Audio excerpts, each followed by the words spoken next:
ఉంటాడు. మా నాన్నని హ్యాపీగా ఉంచాలంటే ఈ జాబ్ నాకు రావాలి.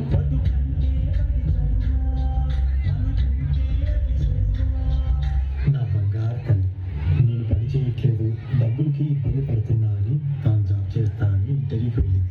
సర్లే, నేను ఇంకా ఎన్ని రోజులు బతుకుతానో కూడా తెలియదు. తనకి జాబ్ వస్తే తనే హ్యాపీగా ఉంటుంది. నా పాపకి జాబ్ వస్తుంది, దేవుడు ఉన్నాడు, జాబ్ ఖచ్చితంగా వస్తుంది, ఖచ్చితంగా.